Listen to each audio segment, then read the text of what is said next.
Hello. Hey, how are you doing? I'm good. Had a long morning, which has been nice. Oh, what did you get up to?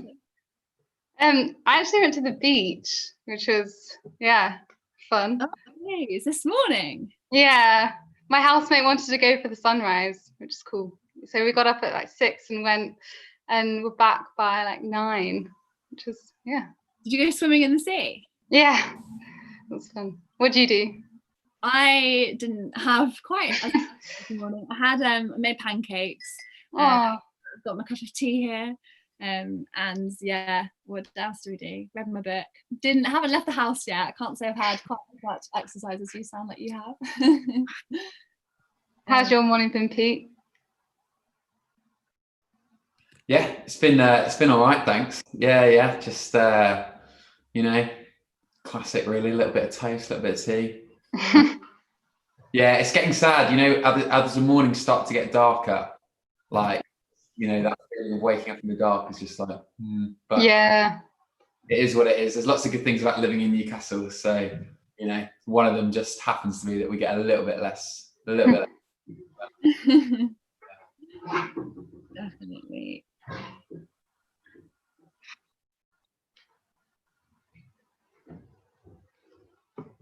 Has anyone got any nice plans for the weekend? I'm not swimming in the sea, I'll tell you that much. It's not actually that cold. I would definitely recommend. Yeah, definitely. Were you wearing a wetsuit? I wasn't wearing a wetsuit. I know, 'cause I don't have one with me in Newcastle, but I went in and I just, mindset of like, come on, I'm going to do this. And because my housemates were really, really for it, I was just like, yeah, okay, it's all good. Wow. Yeah, it's great. That's impressive. That is very impressive. The only time I've paddled, but the only time I was resolute I was going to swim in the sea was New Year's Day. And I thought, we'll drive up to Druridge Bay and we're going to do this, my wife Esther and I.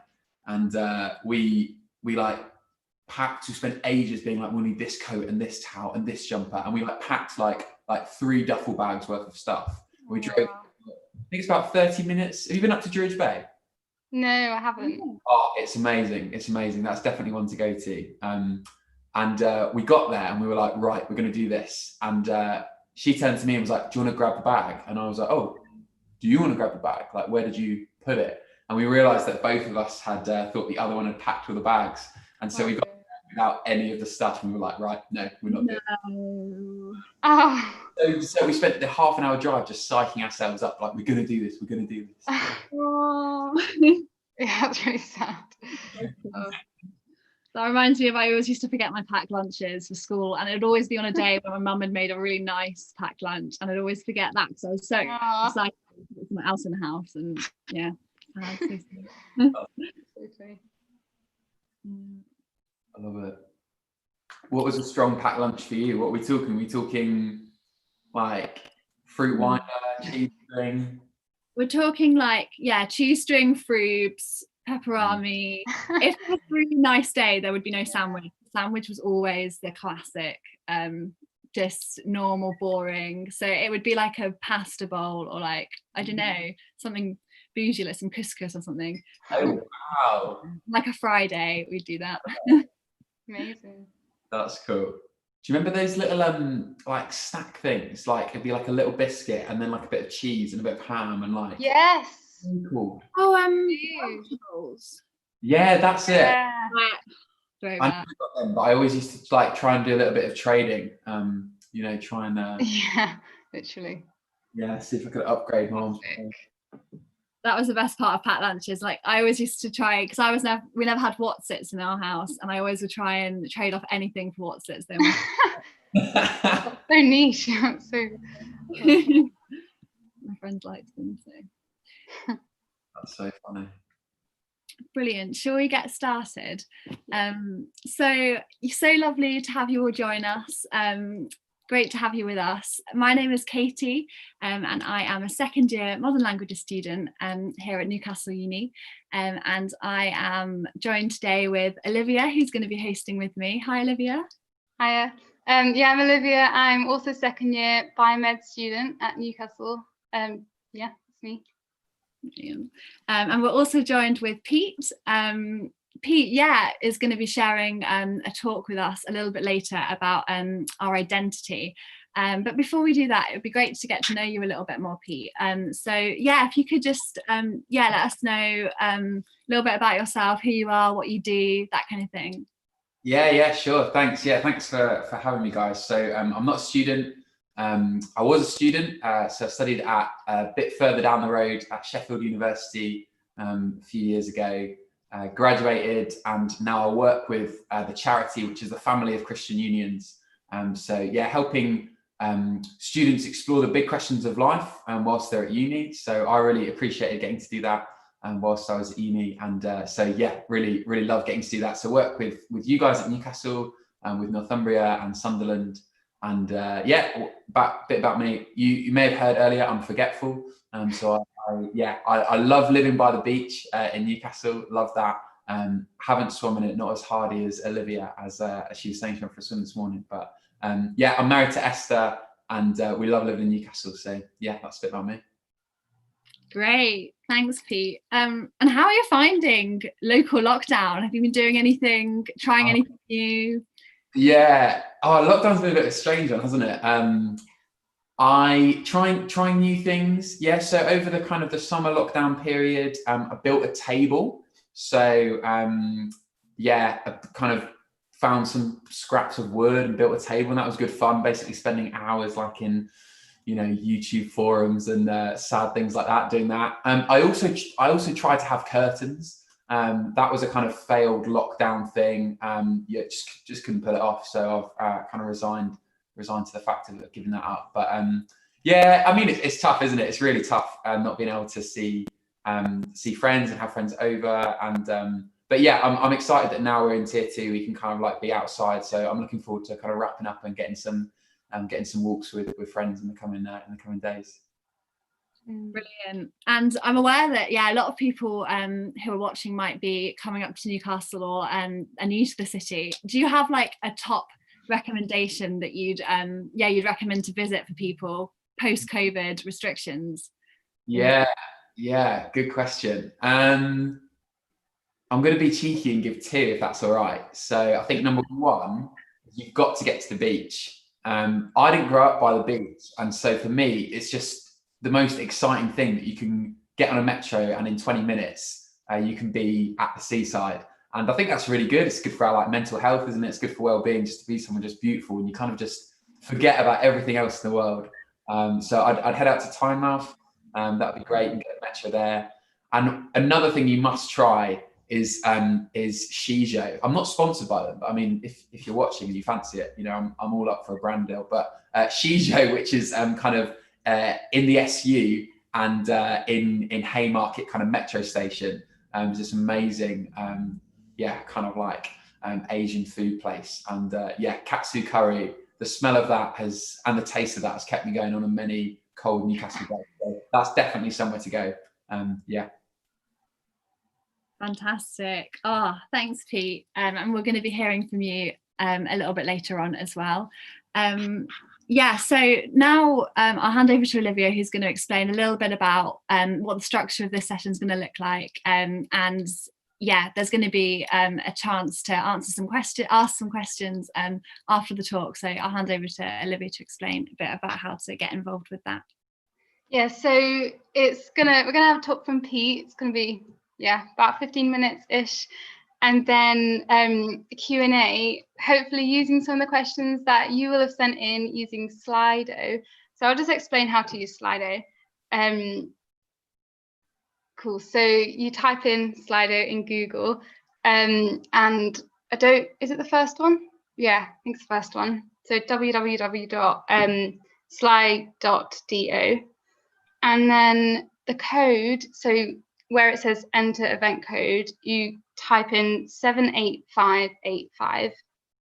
And then you click the little arrow and it takes you, this is the page. So you just type your question in there, really simple. Anything you want, something about the talk, something you aren't sure, like don't understand or want to know, like hear more about, and then send it in.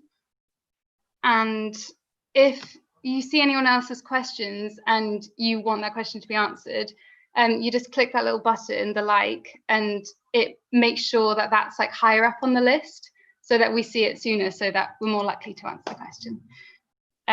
Yeah, so that's how to use Slido, really simple. And if you're watching now, why don't you just type that in now, so then if you have any questions throughout the talk, it's easy to just, go to that.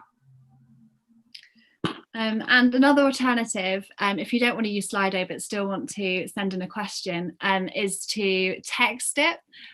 So I can read out the number to text, which is 07941 556979, and that should maybe appear on the screen in a little bit. I'll read it out again just in case, and then we'll also recap it after the talk. So that's 07941 556979. Brilliant. I think that's all that for admin-y bits. Pete, can we hand over to you? Yeah, absolutely. Great. Well, thanks so much for tuning in. If you're watching this live, or perhaps you're watching a little bit later, thanks for listening and joining with us as we explore this big question. Fresh start, who will I be? We're asking questions of identity, what makes me me? And I wonder what you think of that question. I think it's a question we're always trying to figure out. We're always trying to figure out who we are. Maybe a friend sent you this link and you're a little bit skeptical of that. You think, I don't think so. Isn't that resigned for, people that want to find themselves, someone who saved up over their gap year to, pay to go across the world to Thailand to have this moment of clarity in this sweaty, unwashed, full moon beach party in Thailand. That's people that want to find out who they are. I'm quite content. But I don't think that stereotype is true. I think we're all trying to work out who we are, especially if you're a fresher. If you're a fresher, welcome. I hope these first few weeks have been okay in Newcastle, and it's been really hard. Really glad to have you with us checking out this question today. But as a fresher, we're really aware of this, aren't we? Meeting new people, we have this sense that we want people to know us, the real us. Maybe we're excited for a kind of fresh start, getting to change who the real us is. But we have this sense, don't we? Maybe it's when we've been out in the kitchen with our flat, chatting away, talking. Is that person there the same as the person I am when I'm back in my room, cuddled up in my duvet, missing home, watching TikTok videos? Who am I? Who do I want to be? Is the me in the flat the same as the me in my room? Am I just projecting something of myself? Who am I? What are they going to like? And so that's one reason. Another reason we want to figure out who we are is who we are shapes what we do. We want to know what we want to do with our lives, perhaps after graduating, or perhaps even as we've just come here and started to study, we're trying to figure out what we want to do with our lives. And who we are is shaped by what we do. And that kind of self-discovery, trying to figure out who I am, that's the plot of basically most of our movies, isn't it? Trying to figure out and work out who we are. So take one example, the classic High School Musical. I got Disney Plus over well, let's be honest, my parents got Disney Plus over the lockdown, and I scrounged their login. But it was a chance to watch some old classics, and I absolutely loved watching High School Musical again. See the picture there from the start of something new, Troy on this beginning of his journey of self-discovery. Who's he going to be? Is he going to be the basketball player, the singer, the boyfriend to Gabriella, the leader of the team, the son? And he's gripped by this sense that there's pressure all around him, and he's just trying to figure out, who will I be in this world of pressure and different opportunities? And it can sound pretty emotional, can't it? Until you realize the whole film is basically about this boy trying to decide what he wants to do with his extracurricular activities. And he's Troy Bolton, so shock, he's the star of the play, he's the captain of the team, he gets the relationship, he gets to do it all. But maybe the start of something new wasn't the soundtrack to your drive up or down to Newcastle. But we're all trying to figure out who we are, even if we're not breakdancing in a cafeteria in the name of self-discovery. Some of us will think about that a lot. For others of us, it's that kind of silent, nagging thought that comes just before we go to sleep. We're left with this rare moment of silence and we're trying to figure out, who am I? We all want to work out who we are. And so what I want to do in this little time is just shine a light on that. Because if we're all doing that, we're all trying to figure out who we are. Everything we do is an attempt to answer the question, who am I? We might as well have a little bit of a prod and say, is that working? Is that giving us what we want? And it's important, isn't it? It's important to our sense of self, to our sense of self-worth. It keeps us going in the tough times, doesn't it? We want to be the kind of person that can endure when life gets hard. And we want to find a way of figuring out who we are that allows us to be honest with ourselves, the good and the bad, that we don't have to hide to really know who we are. So how this is going to work, I'm going to share some thoughts for about the next 15 minutes. And I'm going to talk about the 3 main ways that you and I try to work out who we are, according to sociologists and psychologists. And then I'm going to put them under the microscope a bit. I'm going to give them a little bit of a prod, see if they actually give us what we want. And as I'm doing this, why don't you have a think, which of those is me? And how well is it working? And then, as I've been invited by the CU, you guessed it, I'm going to give a short little explanation of what the Christian faith has to say. And perhaps with an open mind, you could sort of see if it has anything valuable to say, and perhaps for the first time. And then it's over to you. Questions, would love to hear your thoughts via the Slido or the text.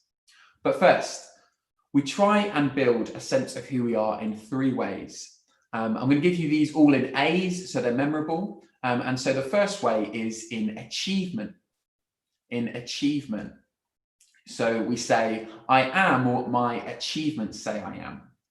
And so this approach says, I'll work out who I am, my sense of self and identity based on what I do with my life. In the words of Batman, I'm not going to do the voice because I'd have to gargle some gravel or something, but he says, it's not who I am underneath, but what I do that defines me. I'll measure who I am by the mark I leave on the world, whether that's academic, whether that's sporting, whether that's our career aspirations. We want to meet those, and that's a core driver to who we are. Maybe you think, no, that's not me. I don't do this. I don't work out who I am based on achievements. That's so shallow. But let me ask you this question.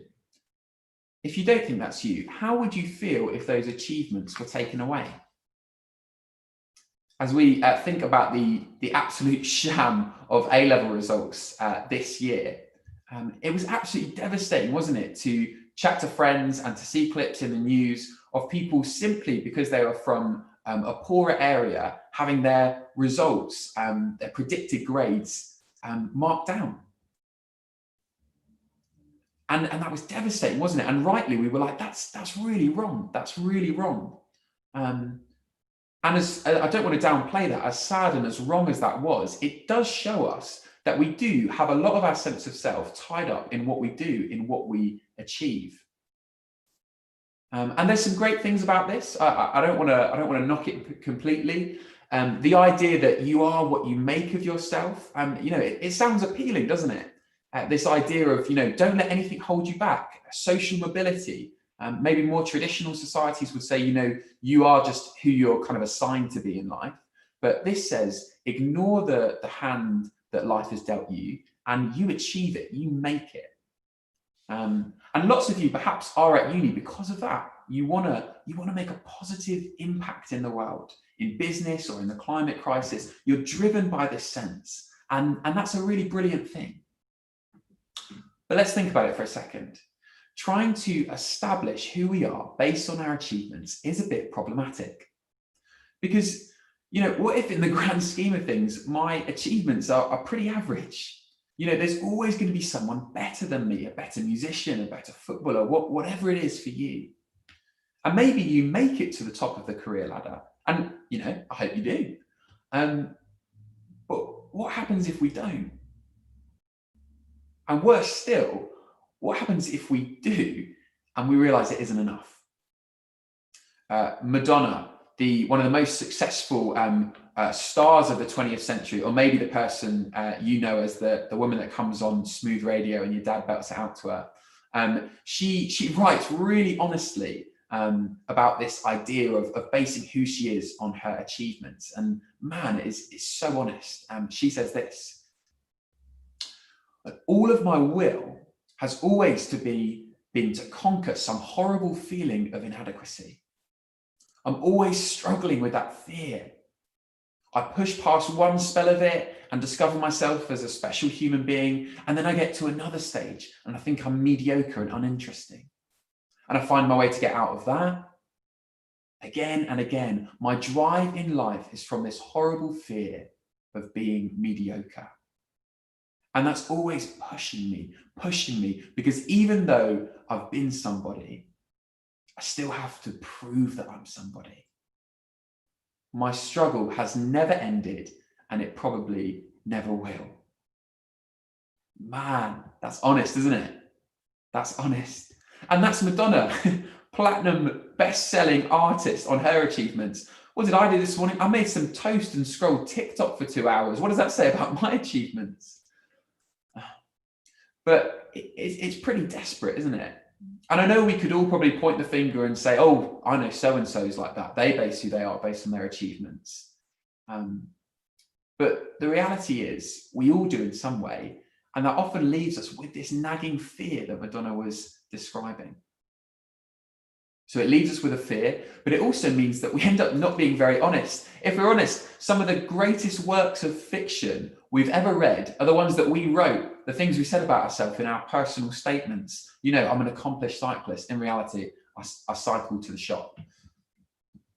Okay, right. Well, maybe achievements isn't a great place to find who you are. Maybe you say, well, life is about people. I don't mark who I am based on my achievements, but the impact I have on people. You know, most of us would say we want to get to the end of our life, and we don't want the grade 3 violin mentioned to be at our funeral. We want people to say who we were, what we meant to them, that they loved us, that we loved them. And so we find an identity, an approval-based identity. So I am who I am based on what people think of me. I want to be thought of as the kind person, a thoughtful person, and I'll build who I am based on that. You know, maybe it's the caring friend, the funny one, you know, the connected one, the posh one, the one that's always up for a laugh. Or maybe it's being the one who doesn't care, because we can even look for approval in being the one that really doesn't care about approval and care what other people think of us. It's so ironic. And again, maybe you'd say, no, that's not me. But imagine with me for a second, if there was some kind of filter that you could put on Snapchat, and as you hovered it over your flatmates, it would tell you what they really thought of you. Come on, tell me there's not a single one of us that wouldn't be tempted to use that. We care about what people think of us. It's so important. And, you know, that's completely normal. And I want to say it's not all bad, because to be appreciated and to be loved is an amazing thing. Of course that matters. Of course that's important. And of course, relationships give us a sense of self and a sense of self-worth. It's brilliant to be loved and to love in return. And again, it often leads to acts of real kindness and generosity. You know, if I walked about not caring what other people thought of me, what kind of person would I be? I'd be quite selfish potentially. But perhaps in your mind, you're already racing to the problems that might be with this approval-based approach. I don't know whether you've watched The Social Dilemma on Netflix. Really brilliant documentary about what it is to live in this age of social media that we do. But they mentioned this. They mentioned that no one looked into just how damaging to our mental health it would be that we can now quantify, we can now physically measure how appreciated, how liked we are by the number of likes that we receive on an Instagram post. Michael Scott, the regional manager of Dunder Mifflin in the greatest show in the world, the US office, he says this quote: "Do I need to be liked? No, I enjoy being liked. I have to be liked. But it's not like this unattainable desire to be liked. Not like my need to be praised." He says that. Isn't that so funny? And can I be honest? This is me. This kind of subtly wanting to be liked turns into enjoying, turns into having, turns into needing to be liked. And if I'm honest, it's led me in my life, and still leads me, to being pretty dishonest as I kind of project and present this best version of myself, hiding the real me, hiding the real us, because we fear that people wouldn't want us if they really knew us. And even those that love us the most, there's this nagging worry that there's things we need to hide about ourselves, because, you know, what would they think of me if they knew the real me? It can also make us quite selfish, because if I'm honest, I remember my Freshers Week, and there were certain people I put into categories. Hey, here's the people I want their approval. Here's the people I want to think I'm something, and here's the people I don't really care. I remember instantly meeting people and writing them off as somehow not worthy of me trying to gain their approval. How bad is that? But that's honest. In my first year of uni, my flatmates bought me a hamster. You see a picture of him on the screen there. His name was Timbo. He's died now, RIP. But it was amazing. You should all have hamsters, especially those of you in first year.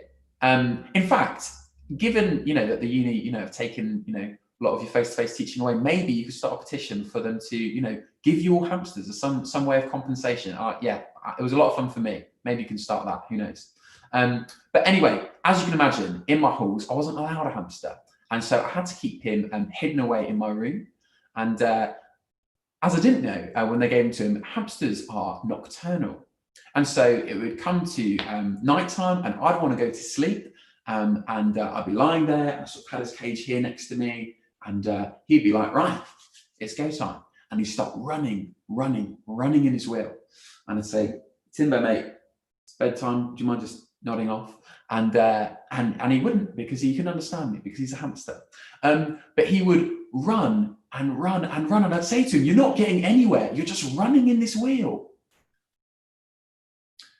But in a sense, if we try and base who we are based on our achievements or based on the approval of others, that's us, isn't it? We're running, and we've got to keep running, and we get nowhere because we've just got to keep running, because we fear that we'll fly out the wheel, we'll be vulnerable, keep going. And so we've had achievement, we've had approval. What's the third way? Another A for you. Some people would say, it's too fragile, it's too up and down to base yourself on achievements or what other people think of you. The only person whose opinion matters is you. So I say who I am. I assert my identity. It's an assertion-based identity. And this has become really popular in the last sort of 20 years or so. The sociologist Robert Bellow would call this expressive individualism. So I can't rely on the esteem or the praise of others. So I have to self-esteem. You be you. And we've seen this, haven't we, in lots of Instagram pictures. You do you. Find the true who you are. You'll see one of those on the screen just now. But jumping back to Troy, let's see if that works. This is Troy in a nutshell, isn't it? He literally has to break free from the expectations of those around him. He has to look inside and figure out who he truly is. And that's all that matters. All the other voices were just distractions. And good, because it turns out everyone else was wrong and he was right.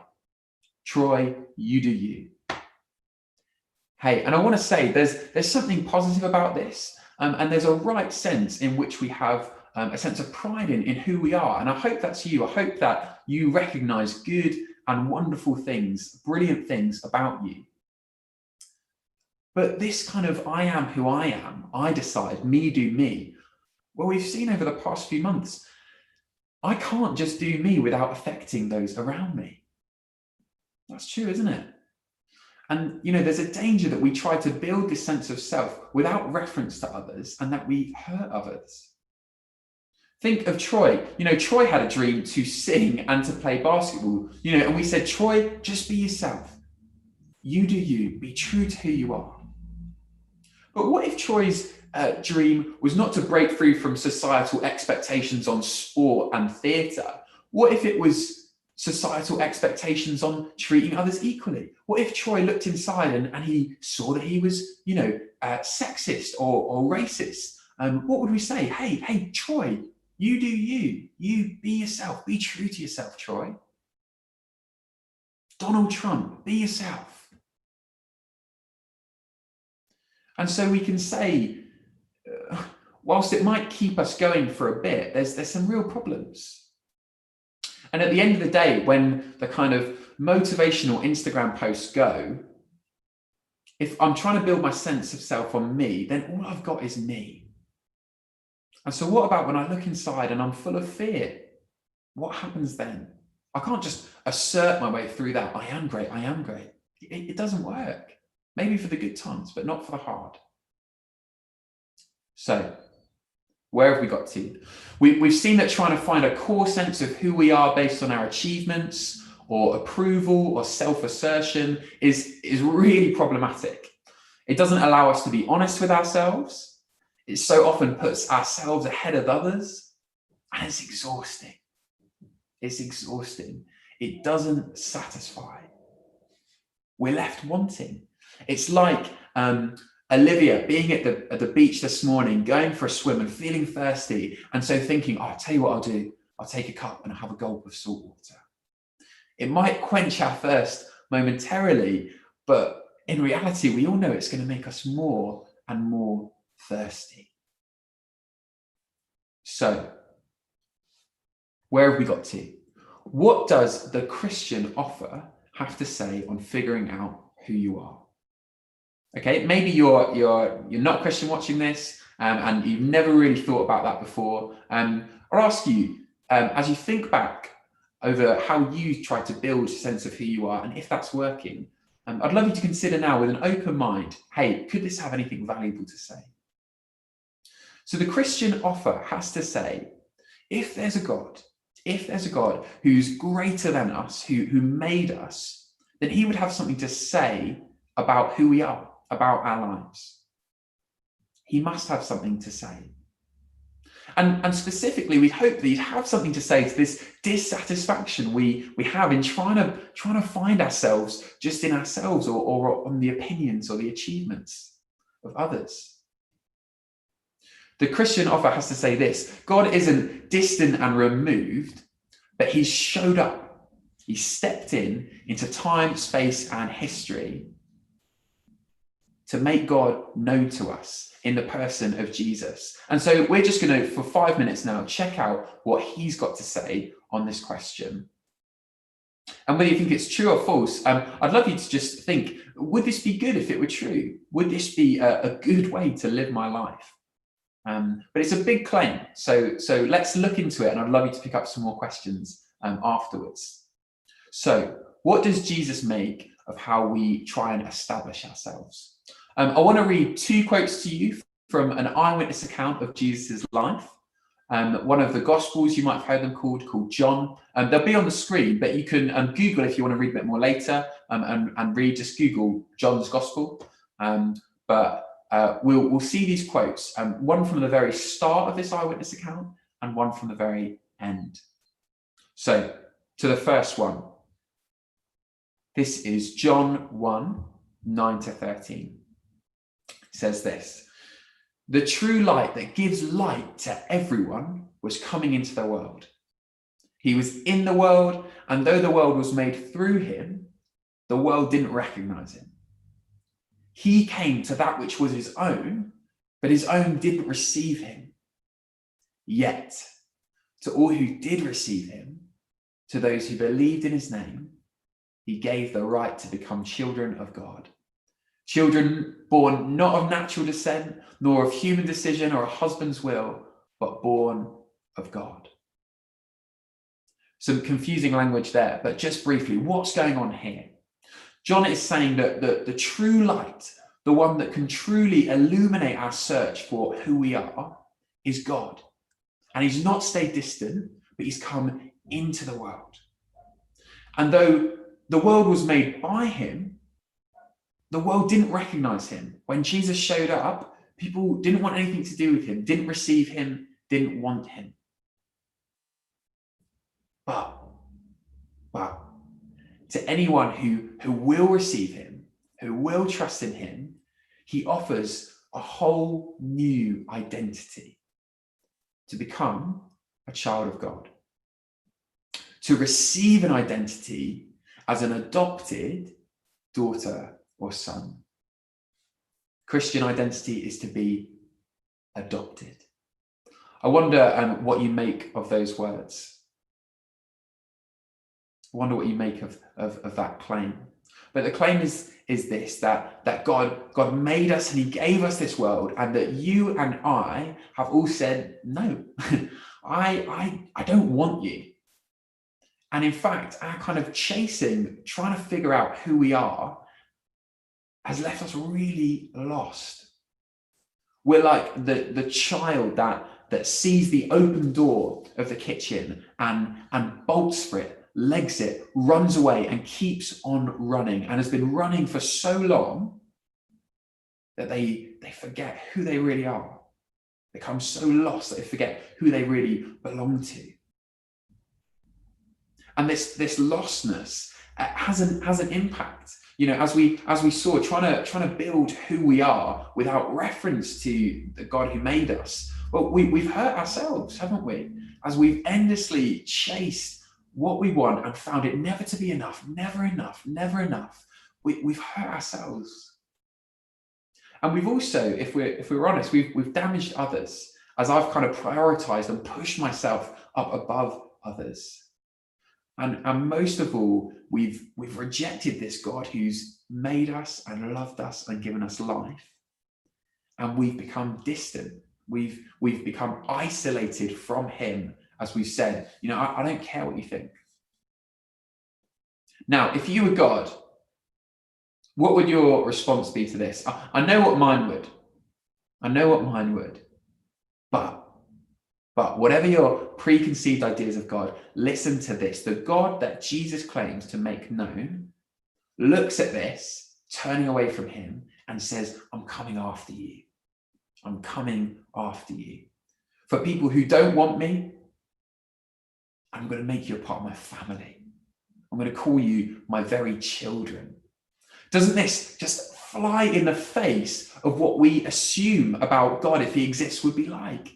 We kind of think of this disinterested, distant dictator with an emphasis on the first syllable, if we're honest. But no, this is the kind of God that says, I want to adopt you. The God that would look at the scruffy, broken, destitute orphan that's me, that's you. I would say, I love you. I want to make you my own. And how's he going to do this? How is he going to adopt us?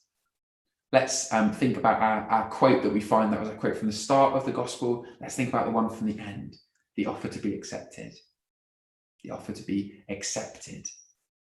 As Jesus goes through his life leads him all the way to a cross, to his death. And on that cross, he hangs there, and as he's dying, he says the words, "It is finished. It is finished."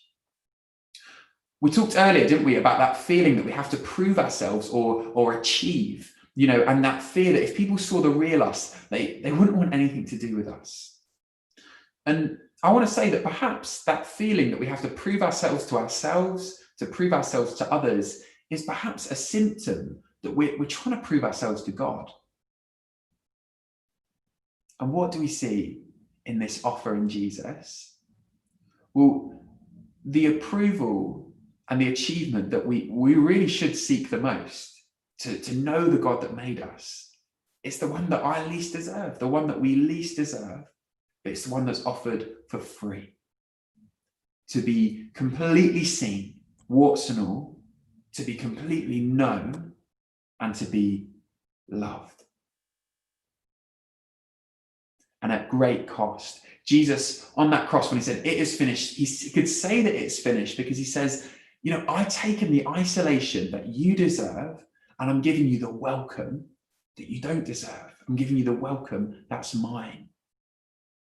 And he invites us to come off that hamster wheel of running and running and running and trying to prove ourselves, and to come off and to rest in it is finished and this received identity. Maybe your thoughts of Christianity is trying to find this way of achievement, but it's actually trying to achieve yourself and find approval in God. You know, maybe that's your perception of religion and of the Christian faith. But that's the opposite to what Christianity says. You can't achieve, you can't work your way up, you can't find your approval in God. That would be hopeless. And so Jesus says, no, you can't do that yourself. I've done it for you. It is finished. Come and know acceptance. Come and be my child with nothing to prove, completely for free. I wonder what you make of that. But can I ask you this question? Even if you think that's absolutely mad, if you think that's just ridiculous, what do you think it would feel like? What would life feel like if that were true? To wake up in the morning and to know that you are unconditionally loved, regardless of what you do. To know that you're not alone in this universe, but you have the God that made you is your Father and he loves and cares for you. To know that you could look at that shame that you might feel in the eye and say, no, that doesn't have to define me. To rest in this achieved identity. To let that shape the good, the bad. Wouldn't that be good? Doesn't that sound good? Wouldn't that be beautiful? I don't know how you're feeling in response to that. You might be thinking, yeah, Pete, that does sound very nice, but it's not for me. Okay, fair enough. Thanks for watching. But can I ask you this? In trying to find who you are in your achievements, in approval, in asserting who you are, is it satisfying you? Is it working? And if it's not, what could? What could? That's what I'd say to you. You might be thinking, you know, I've never considered this. I've never thought about this before, but man, this would be good if it were true. I want to say to you that the Christian faith isn't some kind of helpful impersonal philosophy, but it's the claim that a God has come down, has stepped into time, space, and reality. And so you can investigate, you can ask questions, you can explore, you can say, is this true? We're going to be hearing a bit about explore groups and a way that you could kind of do that with a few other friends to work out and ask your questions of could this be true? But maybe you're listening and you're saying, you know, I want this to be true. I really do, but I'm not sure. Maybe I can invite you to consider praying. You know, there's prayers that even if you're an atheist, you can pray. You can pray, God, I'm not sure if you're real, but if this could be true, if this is what you're like, that sounds interesting. And I'd love you to make yourself known to me. Help me receive this identity. You could pray that even if you don't think God is real. And so, yeah, those are 3 ways to respond. I'm going to hand back to the guys. Thank you so much for listening. I recognise I've thrown a lot out there, but I'd love you to engage and ask any questions you'd like to. Thanks for listening. And yeah, back to you guys. Oh, thanks so much, Pete. That was such a great message. Yeah, that was really cool. Yeah, so we have got some questions in. I'll just do a quick recap on how to ask questions. It's all anonymous, by the way. If you don't want to put your name, yeah, we don't have to know who sends in which question. Yeah, so just go on Google, type www.sli.do, and then, yeah, click on the first one. The event code is 78585, and then click the little arrow. And then, yeah, it just takes you straight to the questions list. So you just type your question at the top. And if you see any questions in the list already that you want to be answered particularly, just click the little thumbs up button at the side. and it just makes it higher up in the list, so we're more likely to answer them. Yeah. Or alternatively, you can text the number 07941556979. Yeah, so first question. Am I still loved by God when I feel like I'm not following his rules? Yeah, thanks so much for asking that question. Thanks for tuning in. Am I still loved by God if I'm not following his rules? Yeah, it's I guess it's a really personal question. I don't know whether you're someone who would say they have a faith asking this, or you're someone kind of looking into the Christian faith. But that's something we want to know, don't we? You know, will you love me warts and all? Will you love me even if I'm not doing what you want?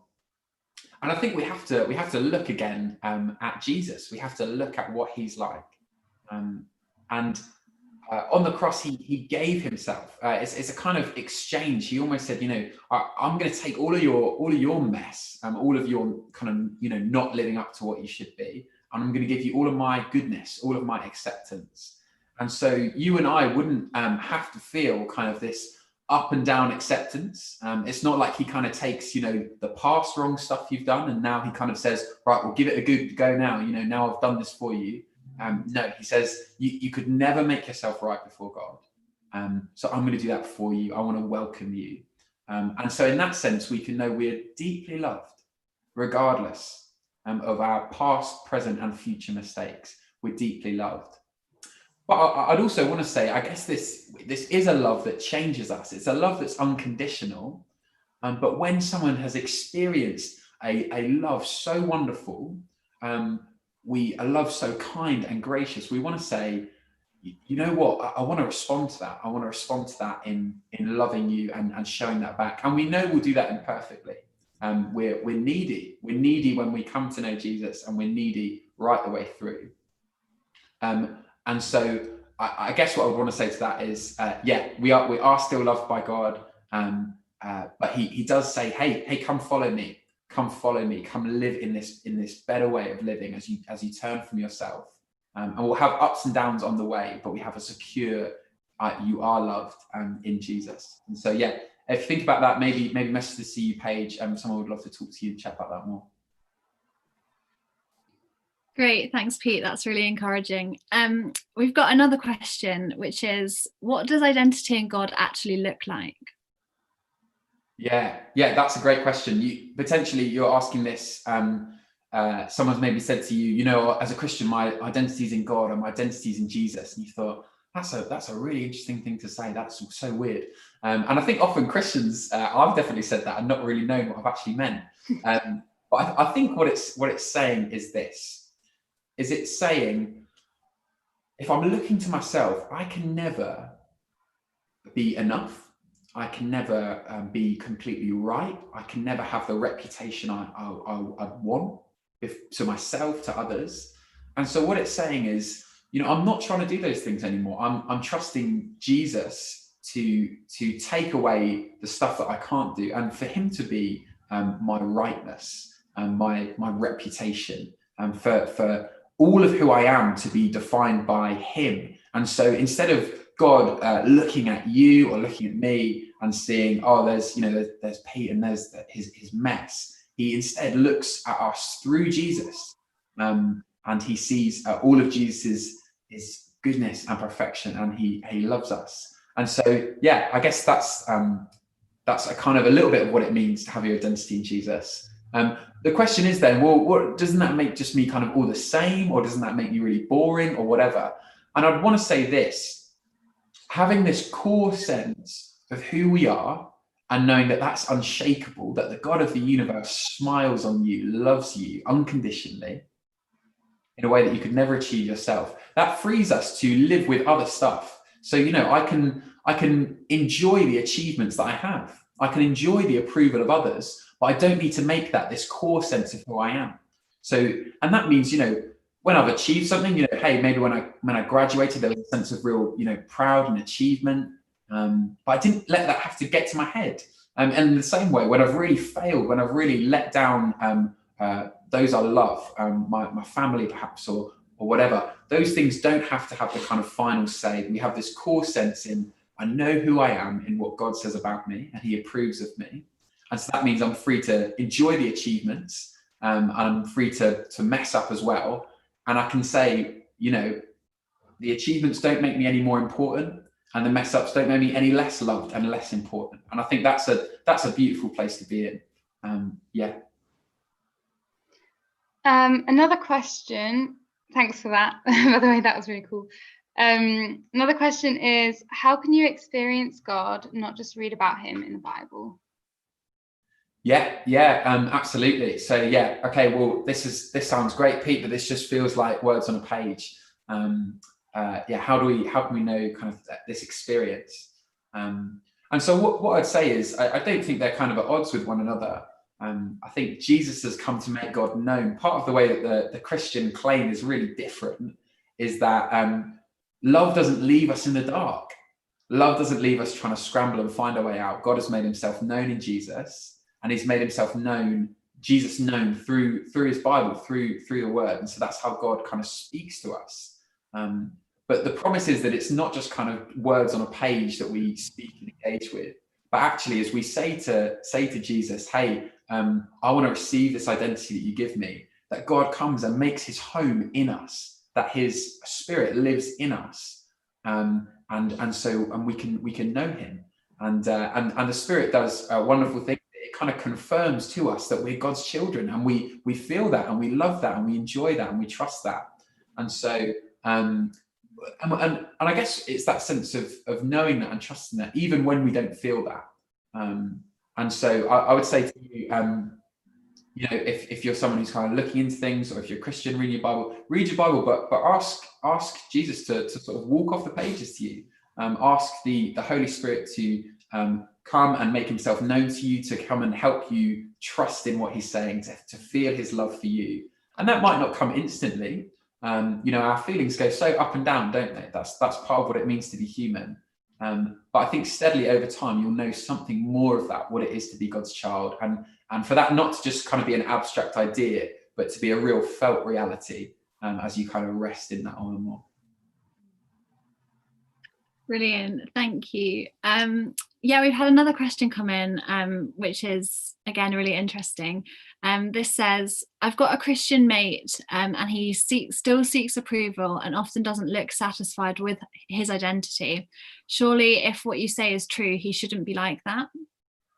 Yeah, is that someone asking about me? Because I think that's probably yeah. I mean, exactly. That's definitely the case. You know. Hold on. How does this make a difference to a Christian? You know, a Christian person I know seems like the most kind of approval seeking. I'm sure some of my friends have thought that about me. What I'd say is this. I use one of the A's, adopted. If you think about this, I had a friend who adopted a young girl. I'll call her Sarah for kind of anonymity. And she adopted Sarah. And the first night that their family adopted Sarah, she spent her time at the dinner table. She wouldn't eat. She kind of hid her food because, as you know, before she was adopted, she never knew where her next meal was coming from.